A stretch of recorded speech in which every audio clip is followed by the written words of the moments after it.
Hi dears, welcome back to Devu's creations. അപ്പോൾ എല്ലാവർക്കും പുതിയ വീഡിയോയിലേക്ക് സ്വാഗതം. ഇന്ന് നമ്മൾ വിഷുവിനെ കുറിച്ചിട്ടൊരു വീഡിയോ ആണ് കേട്ടോ. അപ്പോൾ എല്ലാവർക്കും അറിയാം, വിഷു വരാനായിട്ട് ഇനി ദിവസങ്ങൾ മാത്രമേ ഉള്ളൂ. ശരിയായ രീതിയിൽ എങ്ങനെ നമുക്ക് വിഷുക്കണി ഒരുക്കാം എന്നതിനെക്കുറിച്ച് നിങ്ങൾക്ക് സംശയമുണ്ടോ? കണി കണ്ടതിന് ശേഷം നമ്മൾ എപ്പോഴാണ് കണി മാറ്റി വെക്കേണ്ടത്, വിഷു ദിവസം നമ്മൾ ഒഴിവാക്കേണ്ട കുറച്ച് കാര്യങ്ങൾ എന്തൊക്കെയാണ്, അതുപോലെ വിഷുവിന് മുന്നേ എന്തൊക്കെ കാര്യങ്ങൾ ശ്രദ്ധിക്കണം, പിന്നെ അതുപോലെ തന്നെ വിഷുക്കണി ഏത് രീതിയിലൊക്കെ നമുക്ക് ചിട്ടയോടുകൂടി ഒരുക്കാം, ഏത് സമയമാണ് കണി കാണാനുള്ള ഏറ്റവും കറക്റ്റായിട്ടുള്ള സമയം, എങ്ങനെ നമുക്ക് വിഷുക്കൈനീട്ടം കൈമാറാം എന്നതിനെക്കുറിച്ചൊരു ഡീറ്റെയിൽ ആയിട്ടുള്ളൊരു വീഡിയോ ആണ്. വീഡിയോ ഫുള്ളായിട്ട് കാണുകയാണെങ്കിൽ നിങ്ങൾക്ക് കറക്റ്റായിട്ടുള്ളൊരു ചിട്ടയോടുകൂടിയുള്ള വിഷുക്കണി ഒരുക്കാനായിട്ട് സാധിക്കും. അപ്പോൾ എല്ലാവരും വീഡിയോ കാണുക. സബ്സ്ക്രൈബ് ചെയ്തിട്ടാരെങ്കിലും ഉണ്ടെങ്കിൽ ഒന്ന് സബ്സ്ക്രൈബ് ചെയ്തിട്ട് കാണാൻ ശ്രമിക്കണേ. അങ്ങനെ ഈ പ്രാവശ്യത്തെ വിഷു വരുന്നത് 2026 ഏപ്രിൽ 15-ാം തീയതിയാണ്. അതായത് നാളെയാണ് വിഷു വരുന്നത്. അപ്പോൾ അതായത് നമ്മൾ എഴുന്നേറ്റ് കണി കാണേണ്ട ഒരു സമയമുണ്ട്. അപ്പോൾ എഴുന്നേറ്റ് ഉടനെ തന്നെ കണി കാണണം എന്നല്ലാതെ അതിൻ്റെ ഒരു കൃത്യമായിട്ടുള്ള സമയം എല്ലാവർക്കും അറിയില്ല. യഥാർത്ഥത്തിൽ ബ്രഹ്മമുഹൂർത്തത്തിലാണ് നമ്മൾ ശരിക്കും കണി കാണേണ്ടത്. അതായത് ബ്രഹ്മാവിൻ്റെ സമയം 48 മിനിറ്റ് ദൈർഘ്യമുള്ളതാണ് ബ്രഹ്മമുഹൂർത്തം ഇത്തവണ. അതായത് ഏപ്രിൽ 15-ാം തീയതി പുലർച്ചെ 4:30 മുതൽ 5:30 വരെയുള്ള ഒരു സമയമാണ് ഏറ്റവും ഉത്തമമായി കണക്കാക്കുന്നത്. അപ്പോൾ കണി കാണുന്നവരും കണി കാണിക്കുന്നവരും എല്ലാവരും തന്നെ ആ ഒരു സമയത്ത് തന്നെ കാണാൻ ശ്രമിക്കുക. ഏറ്റവും ഉത്തമമായിട്ടുള്ള സമയമാണ്. സൂര്യൻ ഉദിച്ചു കഴിഞ്ഞാൽ കണി കാണുന്നതിലെ ഭംഗിയും ആത്മീയമായിട്ടുള്ള ഒരു പ്രത്യേകത അന്തരീക്ഷവും കുറയും. എങ്കിലും ഉറക്കം വൈകിയോ മറ്റു പോയാൽ സൂര്യോദയത്തിന് തൊട്ട് പിന്നാലെ ആയാലും കണി കാണാവുന്നതാണ്. അതായത് ഓരോ വർഷത്തെയും 10 പഞ്ചാംഗം അനുസരിച്ച് സംക്രമ സമയം മാറാറുണ്ട്. ഈ സമയം കണക്കാക്കി പുലർച്ചെ കൃത്യമായി മുഹൂർത്തം നിശ്ചയിക്കാറുണ്ട്. അപ്പോൾ 6 മണിക്ക് മുൻപായിട്ട് കണി കാണുന്നത് ഏറ്റവും ഉചിതമാണ്. 6 മണി കഴിഞ്ഞാൽ സൂര്യപ്രകാശം വരുന്നത് കൊണ്ട് നിലവിളക്കിൻ്റെ വെളിച്ചത്തിൽ കണി കാണുന്ന ആ ഒരു ഐശ്വര്യം പൂർണ്ണമായിട്ട് ലഭിക്കില്ല. അതുകൊണ്ട് 5:30 തന്നെ ആ ഒരു 5:30 തന്നെ പരമാവധി നിങ്ങൾ കണി കണ്ട് തീർക്കാൻ ശ്രമിക്കുക. അപ്പോൾ നമുക്ക് വിഷുക്കണി ഒരുക്കാനായിട്ട് ആരംഭിക്കാം. അപ്പോൾ കണി വെക്കാനായിട്ട് നമ്മൾ ആദ്യം തുടങ്ങുന്നത് ശ്രീകൃഷ്ണ വിഗ്രഹത്തിൽ നിന്നാണ്. അതിനെ മുന്നേ നമ്മൾ തലേ ദിവസമായിട്ടുള്ള ഇന്ന്, വിഷുവിൻ്റെ തലേ ദിവസം തന്നെ നമ്മൾ വീടും പരിസരവും നല്ല വൃത്തിയായിട്ട് അടിച്ചു വാരി തുടച്ച്, പൂജാമുറിയിലാണ് നിങ്ങൾ വിളക്ക് വെക്കണമെങ്കിൽ ആ ഒരു ഭാഗം നല്ല രീതിയിൽ തുടച്ച് പനിനീരും മഞ്ഞൾ വെള്ളമൊക്കെ ഇട്ടിട്ട് നന്നായി തളിച്ച് വൃത്തിയായി തുടച്ചെടുക്കുക. അതുപോലെ വീടും പരിസരമൊക്കെ നല്ല വൃത്തിയായിട്ട് തുടച്ച് നീറ്റാക്കുക. വീട്ടിൽ പഴയ വസ്തുക്കൾ, പൊട്ടിയ ക്ലോക്കോ അല്ലെങ്കിൽ പഴയ കലണ്ടറോ പൊട്ടിയ ചെരുപ്പുകളോ അങ്ങനെ നമ്മൾ കൂട്ടിയിട്ട സാധനങ്ങൾ, ചപ്പ് ചവറൊക്കെ ഉണ്ടെങ്കിൽ എല്ലാം ഒഴിവാക്കി വീട് നല്ല രീതിയിൽ വൃത്തിയാക്കി എടുക്കുക. അപ്പോൾ അതുപോലെ 2 ദിവസം നമുക്ക് മത്സ്യമാംസാദികൾ വീട്ടിൽ നിന്ന് ഒഴിവാക്കുക. ഇങ്ങനെ എല്ലാ രീതിയിലും ശുദ്ധമായിട്ട് മാത്രമാണ് നമ്മൾ വിഷുക്കണി ഒരുക്കാൻ പാടുള്ളൂ. വിഷുക്കണി ഒരുക്കുന്ന ആരാണോ അവർ അന്നേ ദിവസം ഉപവാസം എടുക്കുന്നത് നല്ലതാണ്. പറ്റുമെന്നുണ്ടെങ്കിൽ ആരോഗ്യസ്ഥിതി അനുസരിച്ച് ഒരു നേരം അരിയാഹാരം ഒഴിവാക്കിയിട്ട് നിങ്ങൾക്ക് ഉപവാസം എടുത്തിട്ട് വ്രതം എടുക്കുന്നത് നല്ലതാണ്. അപ്പോൾ നല്ല രീതിയിൽ നമുക്ക് ഈ ഒരു വിഷുക്കണി ഒരുക്കാൻ സാധിക്കും. വിഷുക്കണി ഒരുക്കുന്നത് വിഷുവിൻ്റെ തലേ ദിവസമാണ്. രാത്രി 12 മണിക്കുള്ളിൽ തന്നെ, അതായത് ഏപ്രിൽ 14-ാം തീയതി 12 മണിക്കുള്ളിൽ തന്നെ നമ്മൾ വിഷുക്കണി ഒരുക്കി കഴിയണം. അതിനുശേഷം നമ്മൾ ഒരുക്കുന്നത് അത്ര നല്ലതല്ല. ഇങ്ങനെ ഒരുക്കിയതിന് ശേഷം നമ്മൾ അതിന് മുന്നേ നല്ല രീതിയിൽ ഒരുക്കുന്ന ആൾ നല്ല രീതിയിൽ കുളിച്ച് വൃത്തിയായിട്ട് നമ്മുടെ അടുക്കളയിലെ ജോലികൾ കംപ്ലീറ്റ് ആയിട്ട് കഴിഞ്ഞിരിക്കണം. പിന്നെ നമ്മൾ കണി ഒരുക്കിയതിന് ശേഷം നമ്മൾ ഒരു കാരണവശാലും നമ്മുടെ അടുക്കളയിലേക്ക് കയറാനായിട്ട് പാടില്ല. അതായത് മറ്റുള്ളവരല്ല, കണി ഒരുക്കുന്ന ആൾ. അതിന് മുന്നേ തന്നെ നമ്മുടെ വീട്ടിലെ ജോലികളെല്ലാം തീർത്ത് ഭക്ഷണമെല്ലാം കഴിച്ച് പാത്രങ്ങളെല്ലാം കഴുകി വെച്ചതിന് ശേഷം മാത്രമാണ് നമ്മൾ കണി ഒരുക്കാൻ പാടുള്ളൂ. കണി ഒരുക്കുന്ന സമയത്ത് നല്ല രീതിയിൽ ശുദ്ധമായിരിക്കണം. പീരീഡ്സോ പുലവാലായ്മയോ ഒന്നും പാടില്ല. എല്ലാ രീതിയിലും നമ്മൾ ശുദ്ധമായിട്ടിരിക്കണം. അങ്ങനെ നമ്മൾ നല്ല രീതിയിൽ കുളിച്ച് വൃത്തിയായിട്ട് കണിയിലേക്ക് നമുക്ക് ആരംഭിക്കാൻ സാധിക്കും. അപ്പോൾ നമുക്ക് അറിയാമല്ലോ, രാത്രി 12 മണിക്കുള്ളിൽ തന്നെ കണി ഒരുക്കാനായിട്ട് ശ്രദ്ധിക്കുക. അങ്ങനെ നമ്മൾ കണി വയ്ക്കാനായിട്ട് ആരംഭിക്കുന്നത് ശ്രീകൃഷ്ണ വിഗ്രഹത്തിൽ നിന്നാണ് നമ്മൾ കണി വയ്ക്കേണ്ടത്. പടിഞ്ഞാറോട്ട് ഭഗവാൻ ഫേസ് ചെയ്ത് നിൽക്കുന്നത് വേണം. അതായത് ഭഗവാൻ ഫേസ് നിൽക്കുന്നത് പടിഞ്ഞാറോട്ടും നമ്മൾ കണി കാണാനായിട്ട് തിരിഞ്ഞു നിൽക്കുന്നത് കിഴക്കോട്ടും ആയിരിക്കണം. ഈ രീതിയിൽ കണി വയ്ക്കുന്നതാണ് ഏറ്റവും ഉത്തമം. മറ്റുള്ള ദിവസങ്ങളെ പോലെയല്ല, കുറച്ച് പ്രത്യേകതയുള്ളൊരു ദിവസമാണ് വിഷു. അതുകൊണ്ട് തന്നെ വിഷു ദിവസം കുളിച്ചിട്ടാണോ വിളക്ക് കൊളുത്തുന്നത്, അത് കുളിക്കാതെയാണോ വിളക്ക് കത്തിക്കുന്നത് എല്ലാവർക്കും സംശയമുണ്ട്. നമ്മൾ എഴുന്നേറ്റ ഉടനെ കാണുന്ന ഒന്നിനെയാണ് നമ്മൾ കണി എന്ന് പറയുന്നത്. അതുകൊണ്ട് തന്നെ വിഷു ദിവസം എഴുന്നേറ്റ ഉടനെ തന്നെ നമുക്ക് കുളിക്കണമെന്നില്ല. ആ സമയത്ത് നമുക്ക് കണ്ണും ഒന്നും കഴുകാതെ നേരെ തന്നെ ചെന്ന് കത്തിക്കാവുന്നതാണ്. കണി ഒരുക്കാനുള്ള സ്ഥലം ആദ്യം തന്നെ നമുക്ക് തുടച്ച് വൃത്തിയാക്കാം കേട്ടോ. നമുക്കിപ്പോൾ നമ്മുടെ വീട്ടിലെ ഹാളിലായിരിക്കാം, അല്ലെങ്കിൽ നമുക്ക് പൂജാമുറിയിലായിട്ടും എവിടെയാണെങ്കിലും നല്ല വൃത്തിയായിട്ട് അവിടെ എല്ലാം തുടച്ച് നല്ല വൃത്തിയായിട്ട് വീടും പരിസരമൊക്കെ തലേ ദിവസം തന്നെ വൃത്തിയാക്കണം. പിന്നെ വെറും നിലത്ത് ഒരിക്കലും കണി ഒരുക്കരുത്. ഒരു പായയോ മുണ്ടോ നല്ല കഴുകി വൃത്തിയാക്കി എന്തെങ്കിലും ഒരു തുണിയൊക്കെ വിരിച്ചിട്ട് കണി വെക്കാവുന്നതാണ്. ആദ്യം വിഷുക്കണി വെക്കാനായിട്ട് ഒരു പായ വിരിച്ച് അതിൻ്റെ മുകളിലായിട്ട് അലക്കി തേച്ച ഒരു കസവ് മുണ്ടൊക്കെ വിരിക്കാം. കണി ഒരുക്കുമ്പോൾ ആരംഭിക്കുന്നത് ശ്രീകൃഷ്ണവിഗ്രഹത്തിൽ നിന്നാണെന്ന് പറഞ്ഞല്ലോ. ആദ്യം ഒരു പീഠം വെച്ച് അതിന് മുകളിൽ ഒരു മഞ്ഞപ്പട്ട് വിരിച്ച് ശ്രീകൃഷ്ണ വിഗ്രഹം വെച്ച് കൊടുക്കാവുന്നതാണ്. ശ്രീകൃഷ്ണ വിഗ്രഹത്തിൻ്റെ ദർശനം എപ്പോഴും പടിഞ്ഞാറോട്ടാകുന്നതാണ് ഉത്തമം. അതായത് ഭഗവാന്റെ ദർശനം പടിഞ്ഞാറോട്ടും, നമ്മൾ കണി കാണാൻ ഫേസ് ചെയ്ത് നിൽക്കുന്നത് കിഴക്കോട്ടും ആയിരിക്കണം. അങ്ങനെ നമ്മൾ വിഗ്രഹം എല്ലാം വെച്ചതിന് ശേഷം നമ്മൾ കണ്ണനെ അണിയിച്ചൊരുക്കണം. ഭഗവാനെ നമുക്ക് മഞ്ഞപ്പട്ട കാതി ഉടുപ്പിച്ച് മയിൽപ്പീലിയെല്ലാം ചൂടിക്കാം. എന്തെങ്കിലും ആഭരണങ്ങളൊക്കെ ഉണ്ടെങ്കിൽ ആഭരണങ്ങൾ അണിയിച്ച് നമുക്ക് പറ്റുന്ന രീതിയിലുള്ളൊരു പൂമാല, ഭഗവാനെ ഏറ്റവും ഇഷ്ടമുള്ള തുളസി വെച്ചിട്ടുള്ളൊരു മാലയൊക്കെ ചാർത്തി കൊടുക്കാവുന്നതാണ്. പിന്നെ കണ്ണന് ഇഷ്ടപ്പെട്ട നെയ്യ്, വെണ്ണ നൈവേദ്യം അതൊക്കെ ഭഗവാന് സമർപ്പിക്കുന്നത് നല്ലതാണ് കേട്ടോ. ആ സമയത്ത് ഇനി ഭഗവാന് കണി വയ്ക്കാൻ ഉരുളി വേണം. അപ്പോൾ ഉരുളിയോ നല്ല എന്തെങ്കിലും ഒരു പാത്രം മതി. ഏറ്റവും നല്ല ഉരുളിയാണ്.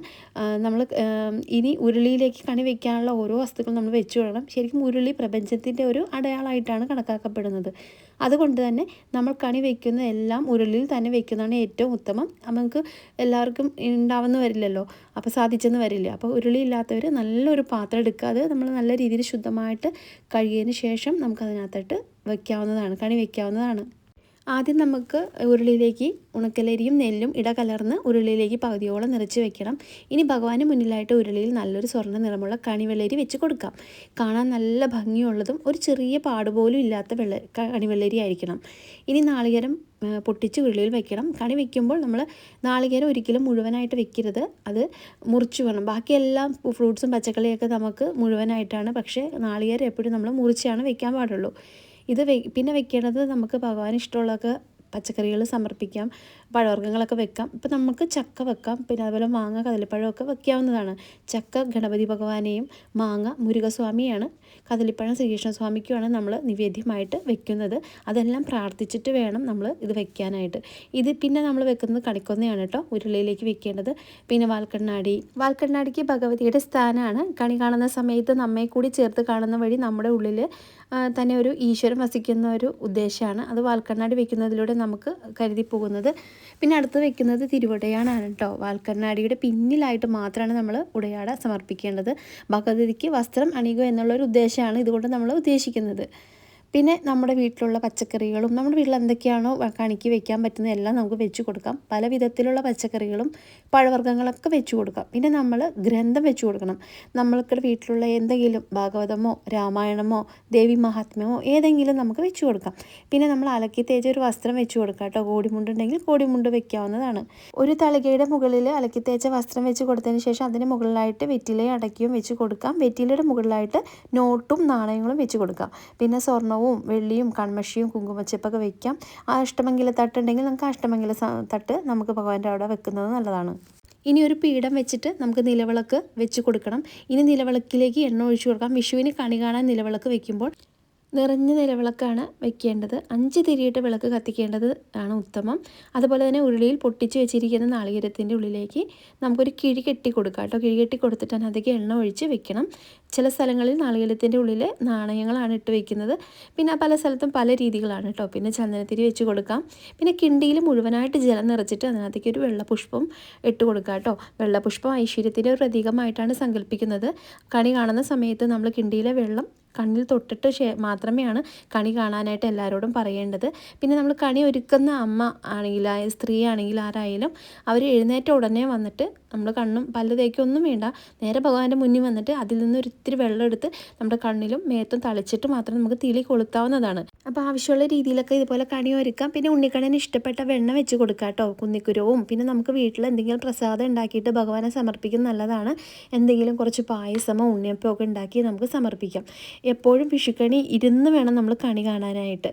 അപ്പോൾ നല്ല രീതിയിൽ ഭഗവാനെ നല്ല രീതിയിൽ തൊഴാനായിട്ട് സാധിക്കും. അപ്പോൾ നമ്മൾ അതിരാവിലെ തന്നെ കണി കണ്ടതിന് ശേഷം വിളക്കെല്ലാം കൊളുത്തിയതിന് ശേഷം മറ്റുള്ളവരെ കണി കാണിക്കാവുന്നതാണ്. ഇനി കണി കാണാനായിട്ട് ഇരിക്കുന്ന ഒരു വ്യക്തിയെ കണ്ണ് തുറന്ന് ആദ്യം കാണാൻ പറയേണ്ടത് ശ്രീകൃഷ്ണ വിഗ്രഹത്തെയാണ്.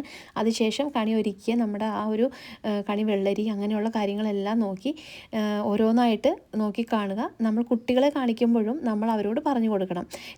ശ്രീകൃഷ്ണ വിഗ്രഹത്തെയും വെറ്റില പാക്ക് അങ്ങനെ നാണയത്തിലോട്ടും കൊന്നപ്പൂവിലോട്ടും ഭഗവാനെ അങ്ങനെയെല്ലാം കറക്റ്റായിട്ട് ഇതായിട്ട് പറഞ്ഞു കൊടുക്കുക. കുടുംബങ്ങളെല്ലാവരും കണ്ടതിന് ശേഷം വീട്ടിലെ മുതിർന്ന വ്യക്തി കൈനീട്ടം കൈമാറണം. വെറ്റിലയുടെ ഉള്ളിൽ വെച്ചിട്ടാണ് നമ്മൾ വിഷു കൈനീട്ടം കൈമാറേണ്ടത്. വിഷു കൈനീട്ടം കൈമാറുമ്പോൾ നമ്മൾ 5 വസ്തുക്കൾ ഉണ്ടാവണം. വെറ്റില, അടയ്ക്ക, കൊന്നപ്പൂവ്, പിന്നെ സ്വർണ്ണ നാണയം, പിന്നെ പൈസ എന്തെങ്കിലും വെച്ചിട്ട് നമുക്ക് കൊടുക്കാവുന്നതാണ്. അങ്ങനെ എല്ലാം കൂടിയിട്ട് കൂടെ ഒരു ഇത്തിരി സ്വർണവും കൊന്നപ്പൂവും നിർബന്ധമാണ് കേട്ടോ. ഇങ്ങനെ 5 വസ്തുക്കളും മനസ്സും കണ്ണും നിറഞ്ഞ് നല്ല മനസ്സോടെ അതിനുശേഷം കൈനീട്ടം തിരിച്ച് എവിടെ നിന്നാണ് എടുത്തത് അവിടെ തന്നെ വെക്കുക കേട്ടോ. പിന്നെ നമ്മൾക്ക് തന്ന ആൾക്കൊരിക്കലും തിരിച്ചു കൊടുക്കരുത്, അത് ഐശ്വര്യക്കേടാണ്. തുടർന്ന് മുതിർന്ന വ്യക്തി അടുത്ത ആളെ വിളിച്ച് വിഷു കൈനീട്ടം കൈമാറേണ്ടതാണ്. എല്ലാ കുടുംബാംഗങ്ങളും കൈനീട്ടം വാങ്ങിയതിന് ശേഷം വീട്ടിലെ മുതിർന്ന വ്യക്തി ആ കൂട്ട് ഒന്ന് താഴോട്ടിടുക. അപ്പോൾ ആ സമയത്ത് കൈനീട്ടത്തിലെ ഒരു കൂട്ടിലെ എല്ലാ ഐറ്റവും താഴോട്ട് പോകും. അപ്പോൾ അതിൽ നിന്ന് ഒരു 1 രൂപ നാണയം എടുത്തിട്ട് നമ്മളതിൻ്റെ ഒന്ന് നോക്കണം. ആ 1 രൂപ നാണയത്തിൻ്റെ ഹെഡ് പോർഷനൊക്കെ വീണതെങ്കിൽ നിങ്ങളുടെ കുടുംബത്തിന് വരാനിരിക്കുന്ന വർഷം സമാധാനവും ശാന്തിയും ഐശ്വര്യവും ഉണ്ടായിരിക്കുമെന്നാണ് പറയുന്നത്. അതല്ല ടെയിൽ പോർഷനാണ് വീഴണമെങ്കിൽ നിങ്ങൾക്ക് വരുന്ന വർഷം സാമ്പത്തിക അഭിവൃദ്ധി ഉണ്ടായിരിക്കുമെന്ന് പറയുന്നു. ഇതിനെ പണ്ട് കാലത്ത് എല്ലാവരും ആചരിച്ചിരുന്ന കാര്യമായിട്ടോ, എല്ലാവരും ചെയ്യേണ്ടോന്ന് അറിയത്തില്ല. പക്ഷേ വിഷു കൈനീട്ടം കൊടുക്കണം ഇങ്ങനെ ചെയ്യുന്നത് നല്ലതാണ്. അതിനുശേഷം നിങ്ങൾക്ക് എല്ലാവർക്കും വിഷു കൈനീട്ടം കൊടുക്കാവുന്നതാണ് കേട്ടോ. ഇഷ്ടമുള്ള സംഖ്യ നമുക്ക് കൊടുക്കാം. അതിൻ്റെ കൂടെ ഒരു നാണയത്തൊട്ടും കൂടി ഒരു കോയിൻ കൂടി വെച്ച് കൊടുക്കുന്നതാണ് ഏറ്റവും നല്ലത്. പിന്നെ അതിനുശേഷം വീട്ടിലെ മുതിർന്ന സ്ത്രീ വീടിൻ്റെ മുൻവശത്ത് ഇറങ്ങി പക്ഷി മൃഗാദികളെയും വളർത്തു മൃഗങ്ങളെയും കണ്ടതിന് ശേഷം മാത്രം കണി യഥാസ്ഥാനത്ത് തിരിച്ചു വയ്ക്കണം. അപ്പോൾ കണി കാണേണ്ട കാര്യങ്ങളും കണി കൃത്യമായിട്ട് എങ്ങനെയൊക്കെ എന്നൊക്കെ കറക്റ്റ് പറഞ്ഞു. വിഷു കഴിഞ്ഞ് 3-ാമത്തെ ദിവസം മാത്രമാണ് നമ്മൾ കണി മാറ്റാൻ പാടുള്ളൂ. അപ്പോൾ പലർക്കും അറിയാം, ചിലവർ അന്നേ ദിവസം തന്നെ വിഷു കണി എല്ലായിടത്തും മാറ്റും. ഒരിക്കലും അന്നേ ചെയ്യരുത്. വിഷു ദിവസം തന്നെ ഇതിൽ ഇരിക്കുന്ന ഫലമൂലാദികളും പച്ചക്കറികളും എടുത്ത് മാറ്റാം. ഇനി വെക്കേണ്ടത് കണിവെള്ളരിയും ഭഗവാന്റെ വിഗ്രഹവും കണിക്കൊന്ന പൂവും അവിടെ തന്നെ വെക്കണം. അതായത് പൂജാമുറിയിലാണെങ്കിലും ഹാളിലാണെങ്കിലും അവിടെ തന്നെ വെക്കണം. ഇത് നമ്മൾ 3-ാമത്തെ ദിവസം മാത്രമാണ് എടുത്ത് മാറ്റാൻ പാടുള്ളൂ. അപ്പോൾ കണി മാറ്റേണ്ട 3-ാമത്തെ ദിവസം ചൊവ്വാഴ്ചയോ വെള്ളിയാഴ്ചയോ ആണെങ്കിൽ ഈ ദിവസം കണി മാറ്റാൻ പാടില്ല. അതിനുശേഷം വരുന്ന ദിവസമാണ് കണി മാറ്റേണ്ടത്.